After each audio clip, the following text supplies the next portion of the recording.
देवाच्या नावाने काहीतरी दे बाळा. 2 दिवसापासून काहीच खाल्लं नाही. मोहिनीची नजर त्या वृद्ध महिलेवर पडली तेव्हा तिच्या अंगावर काटा आला. ती विचार करू लागली, ही महिला तर भिकारी वाटत नाही, ही तर नक्कीच कुठल्या तरी चांगल्या घराण्यातील वाटत आहे. पण माहित नाही या वयात तिला भीक का मागावी लागत आहे. मोहिनी आपली पर्स उघडणार तेवढ्यातच ट्रेन चालू झाली आणि पुढे निघाली. लोकल ट्रेनमधून ती याच रस्त्याने आपल्या ऑफिसला जात असे.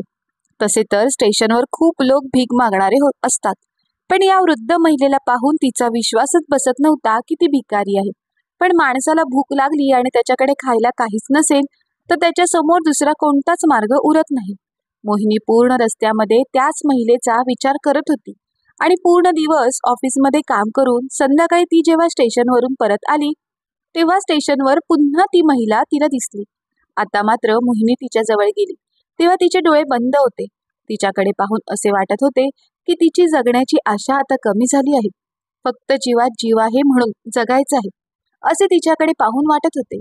वय साधारणतः 80 वर्ष असेल तरी सुद्धा तिच्या चेहऱ्यावर एक वेगळ्याच प्रकारचे तेज होते. मळलेली साडी एवढे सारी असून सुद्धा ती एक वेगळ्याच प्रकारची वाटत होती. तिच्याकडे पाहून कोणीही म्हणेल की ती एका चांगल्या घरातील महिला आहे, परंतु माहित नाही तिला अशी कोणती मजबुरी आहे. मोहिनीने स्टेशनवरील खाद्यपदार्थ विकणाऱ्याकडून 1 प्लेट समोसे घेतले. त्यासोबतच तिने 1 पॅकेट ताक सुद्धा घेतले, कारण जर तिचा गळा सुकला असेल तर ती प्लेट घेऊन मोहिनी पुन्हा तिच्याजवळ गेली आणि तिला म्हणाली, हे खाऊन घ्या आणि ताक प्या, म्हणजे तुमचं पोट भरेल. समोर खाण्याची प्लेट बघताच तिचे डोळे एकदम उघडले. तिने मोहिनीला आशीर्वाद दिला आणि खाऊ लागली. मोहिनी तिला पुढे काही विचारणार तेवढ्यातच प्रशांतचा फोन आला. कुठे आहेस? अजून घरी का आली नाहीस?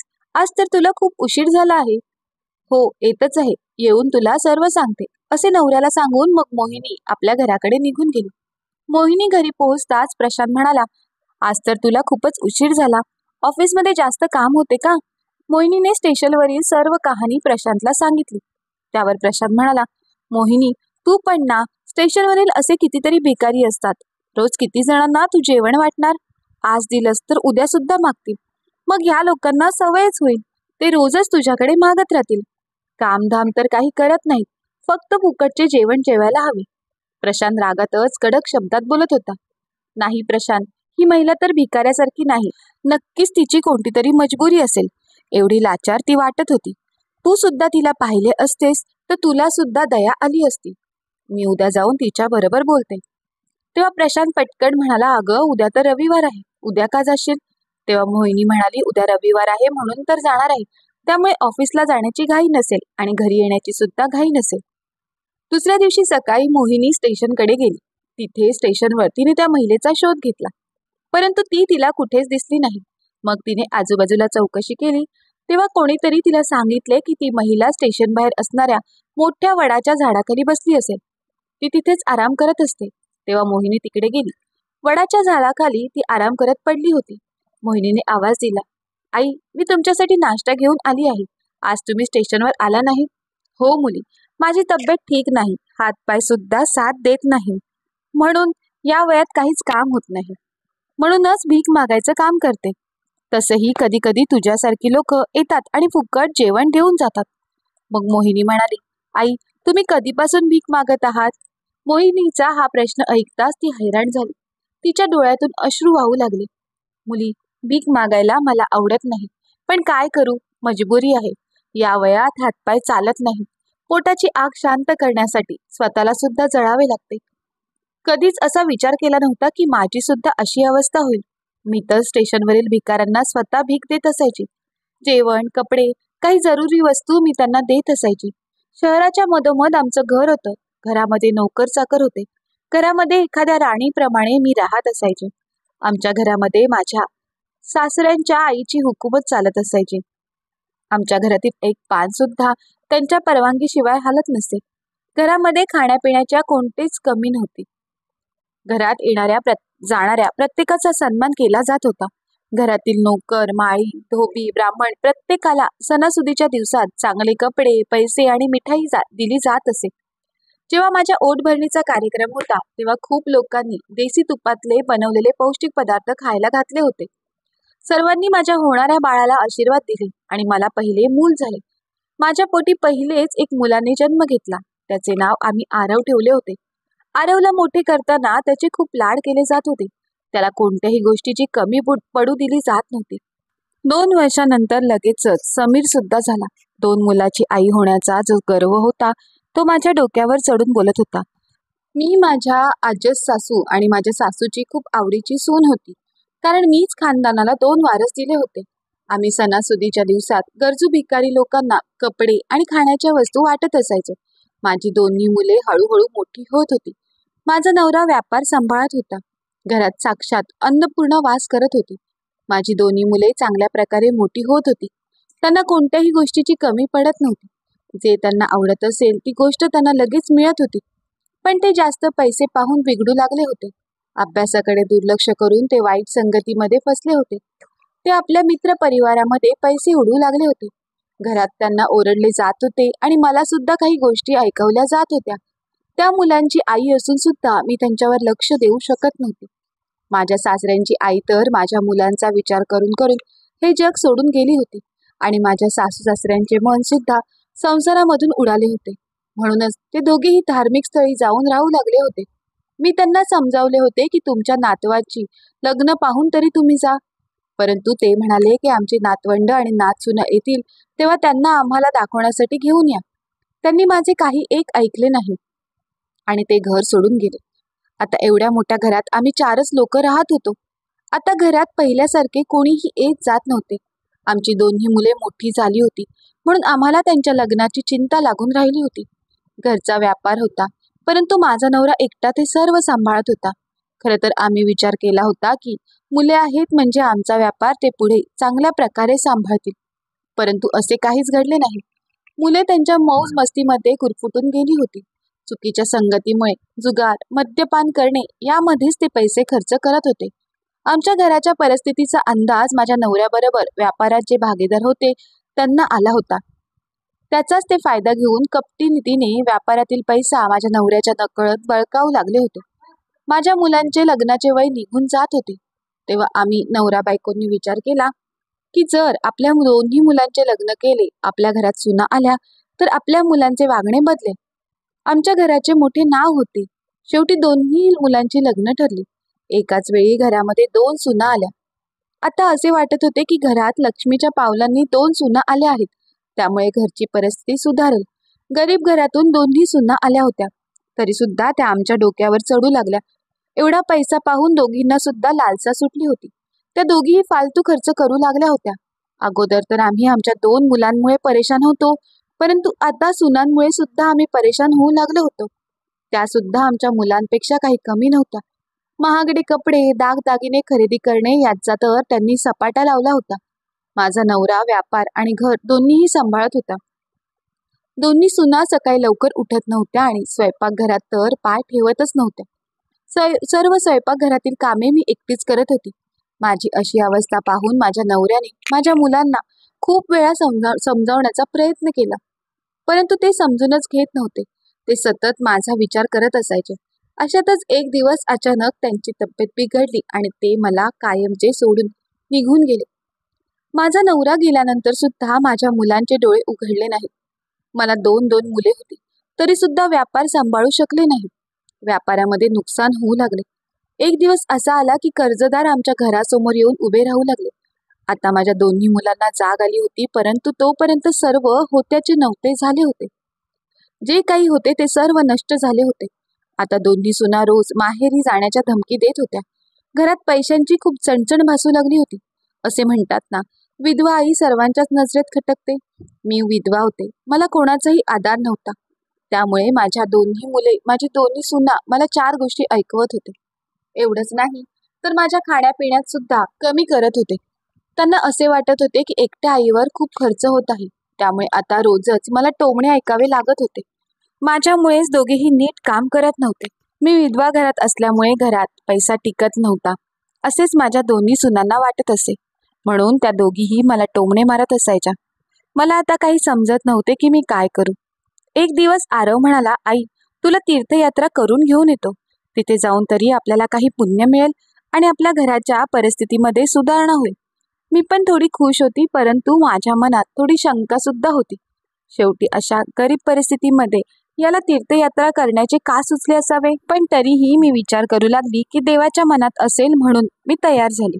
जायचा दिवस ठरला आणि त्या दिवशी आरव आणि मी आम्ही दोघे मायलेक तीर्थस्थळी जायचे म्हणून ट्रेनने प्रवास करू लागलो होतो. जिथे तीर्थस्थळी जायचे होते तिथून 2 स्टेशन अगोदर आरव माझ्यासाठी पाणी आणण्यासाठी प्लॅटफॉर्मवर उतरला होता.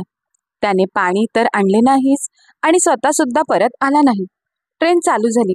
माझ्याकडे 1 रुपया सुद्धा नव्हता. स्टेशनवर जाऊन गाडी थांबली. मी खाली उतरून माझ्या मुलाला शोधू लागली, पण तो मला कुठेही सापडला नाही. सकाळपासून संध्याकाळ झाली होती. माझ्याजवळ पैसे सुद्धा नव्हते आणि मला जोराची भूक लागली होती. 1-2 दुकानदारांना माझ्यासोबत घडलेला सर्व प्रकार मी सांगितला, परंतु कुणालाही माझी दया आली नाही. कोणीच मला काही खायला दिले नाही. शेवटी मी म्हणाली, मला उधार द्या, माझा मुलगा मला घेण्यासाठी 1-2 दिवसात येईल. तेव्हा सर्वजण हसू लागले. ते म्हणाले, काकी तुम्ही खूपच भोळ्या आहात. तुमचा मुलगा आता कधीही येणार नाही. तो तुम्हाला सोडून गेला आहे. त्याला त्याच्यासोबत तुम्हाला ठेवणे जड झाले होते. परंतु मला विश्वास नव्हता. 9 महिने ज्या मुलाचा भार मी उचलला होता, ज्या रक्ताचे पाणी करून मी माझ्या मुलाला वाढवले, त्यांनाच आज त्याची आई जड झाली होती. तेव्हापासून मी माझ्या मुलांची वाट पाहणे सोडून दिले. आता तर स्टेशनवरच भीक मागून मी माझं पोट भरते आणि देवाचं नामजप करत असते. त्या वृद्ध आईची कहाणी ऐकून मोहिनीच्या डोळ्यात पाणी आले. काही लोक मुद्दामून भीक मागत नाहीत, तर मजबुरीने त्यांना भीक मागावी लागते. आता त्या वृद्ध अनोळखी आईची कहाणी ऐकून मोहिनी घरी परत आली होती. तेव्हा प्रशांत म्हणाला, तुझ्या त्या वृद्ध अनोळखी आईला भेटून आलीस का? तिने तर तुला कोणती तरी कहाणी ऐकवली असेल. हो प्रशांत, अशी कहाणी जिने मन खूप दुःखी होते. मुलांना आपल्या आईचा भार सहन झाला नाही, त्यामुळे ते तिला स्टेशनवरच सोडून निघून गेले. मी त्या वयोवृद्ध आईला म्हणाले की तुम्ही तुमच्या घराचा पत्ता द्या. तेव्हा ती निशब्द झाली. तिने नकार दिला. त्या म्हणतात, आता मला माझ्या मुलांसोबत राहायचे नाही आणि माझ्या मुलांना कोणतीही शिक्षा मिळायला नको. पण मी माझ्या घरी परत जाणार नाही. जर माझ्याच मुलांनी माझा त्याग केला आहे तर त्यांच्याकडून मी कोणती अपेक्षा ठेवू? आता तर ती दगडासारखी बनली आहे. पण प्रशांत, मला तिचं अशा प्रकारे स्टेशनवर भीक मागणे चांगलं वाटत नाही.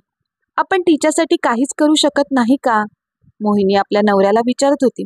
त्यावर तिचा नवरा म्हणाला, मोहिनी, आपण काय करू शकतो? आपल्या दोघांच्याही नोकऱ्या आहेत. आपली मुलगी आहे. तिची जबाबदारी आपली आहे की आपण तिला चांगल्यातले चांगले जीवन द्यायला हवे. त्यावर मोहिनी म्हणाली, प्रशांत, आपण आपल्या मुलीला सर्व काही देत आहोत, पण तिला सर्वात महत्त्वाचे अमूल्य असे मिळायला हवं, ते मात्र देत नाही आहोत. आपली मुलगी एकटेपणामध्ये वाढत आहे. आपण तिला वेळ देत नाही आणि तिला तिच्या आजी आजोबांचे प्रेम सुद्धा मिळत नाही. प्रशांत, आपण त्या वृद्ध अनाथ महिलेला आपल्या घरी आधार दिला तर? आपण तिला आपल्या घरी घेऊन येऊ. तिला सुद्धा आधार मिळेल आणि आपल्या मुलीला आजीचं प्रेम मिळेल. त्यावर प्रशांत रागातच म्हणाला, तुझे डोके खराब झाले आहे का? असेच कुणालाही रस्त्यावरून उचलून घरी घेऊन यायचं का? ज्याला घरी घेऊन यायचं त्याच्याविषयी नीट माहिती तरी हवी. आणि ती आपली कोण लागते? तुला त्या महिलेला अशीच मदत करायची असेल तर तू करू शकतेस, पण तू तिला घरी आणू शकत नाहीस. अशा अनोळखी लोकांचा काही एक भरोसा नाही. त्यावर मोहिनी म्हणाली, प्रशांत, तू सुद्धा एक अनाथ आणि अनोळखीच होतास ना जेव्हा तुला अनाथाश्रयालयातून आणले होते तेव्हा? मोहिनीचे बोलणे ऐकून प्रशांत एकदम दचकला, कारण ती खोटं सुद्धा बोलत नव्हती. प्रशांत सुद्धा एक अनाथच होता. माहीत नाही त्याच्या आईबाबांनी त्याचा का त्याग केला होता. आज सुद्धा त्याला त्याच्या आईबाबांची आठवण येते. ज्या लोकांनी त्याला दत्तक घेतले होते त्या लोकांनी त्याला मोठ्या प्रेमाने वाढवले होते. त्याच्याच आधारावर तर प्रशांत आज स्वतःच्या पायावर उभा आहे. त्याच लोकांनी प्रशांतचे माझ्याबरोबर लग्न लावून दिले, परंतु प्रशांत आणि मी नोकरीनिमित्त दुसऱ्या शहरात राहू लागलो. त्यांचे आमच्याबरोबर सतत फोनवर बोलणे चालू असायचे. जेव्हा आम्हाला मुलगी झाली तेव्हा ते दोघेही आमच्या मुलीला पाहण्यासाठी स्वतःच्या कारने येत होते. त्याच वेळी त्यांच्या कारचा भीषण अपघात झाला आणि त्यामध्ये त्या दोघांचाही मृत्यू झाला. त्यांनी आपल्या नातीचा चेहरा सुद्धा पाहिलेला नाही. तेव्हा प्रशांत पुन्हा एकदा अनाथ झाला होता. तेव्हापासून मोहिनीने त्याला सांभाळले आणि प्रत्येक पावलावर त्याची साथ दिली. आता प्रशांतला त्याची चुकी लक्षात आली होती. तेव्हा तो मोहिनीला म्हणाला, माफ कर मोहिनी, उद्या सकाळी आपण जाऊन त्यांना आपल्या घरी घेऊन येऊ. प्रशांतचे हे वाक्य ऐकून मोहिनी रात्रभर खूपच खुश होती. तिने आपल्या मुलीला सुद्धा सांगितले की उद्या ती आजीला घरी घेऊन येणार आहे. सकाळी लवकर उठून तिघेही स्टेशनकडे निघाले. स्टेशनवर पोहोचताच मोहिनीची नजर तिच्या अनाथ आईला शोधू लागली. तेव्हा समोरच्या बाजूला लोकांची खूप गर्दी झालेली तिने पाहिली, म्हणून ती तिकडे जाऊन आतमध्ये काय आहे ते पाहण्यासाठी त्या गर्दीतून पुढे सरकली. तेव्हा तिने समोरचं दृश्य पाहिले तेव्हा ती जोरात किंचाळली, कारण तिच्या अनाथ आईचा मृतदेह समोर पडला होता. काही दिवसापासून ती आजारी होती. वेळेवर उपचार मिळाले नाहीत म्हणून तिचा मृत्यू झाला होता. 2 मुलांची आई भीक मागण्यासाठी मजबूर झाली होती. मोहिनी रडू लागली. मोठ्या मुश्किलीने प्रशांतने तिला समजावले. लोक एक एक करून तिथून निघून जाऊ लागले, परंतु मोहिनी तिथून हलली नाही. ती प्रशांतला म्हणाली, आपण हिला आपल्या सोबत नाही घेऊन जाऊ शकलो, पण आपण हिचे अंतिम संस्कार तर करू शकतो ना.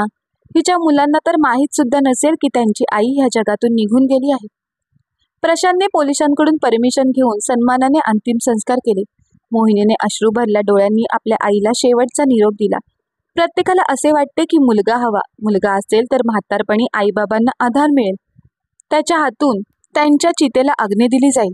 परंतु कलियुगामध्ये ही परिभाषा बदलली आहे. काही मुलं जिवंतपणे आपल्या आईबाबांना सोडून देतात, त्यांना भेगर करतात आणि मजबुरी म्हणून अशा आईबाबांना भीक मागून आपले पोट भरावे लागते. म्हणूनच आज समाजामध्ये स्त्री पुरुष समानता आली आहे. मुलगा असो वा मुलगी, दोघांचीही तीच कर्तव्य आहेत आणि दोघेही आज त्यांची कर्तव्य समर्थपणे पाडू शकतात. त्यामुळे मुलगाच हवा आणि मुलगी नको असा स्वार्थी विचार करणाऱ्या लोकांना या कथेच्या माध्यमातून चांगलीच चपराक बसते. म्हणून दोघांनाही तेवढंच प्रेम देऊन चांगले संस्कार देणं खूप गरजेचं आहे. मित्र आणि मैत्रिणींनो, तुम्हाला जर काही गोष्ट आवडली असेल तर गोष्टीला लाईक करा, शेअर करा आणि गोष्ट कशी वाटली ते आम्हाला कमेंट्स करून नक्की कळवा.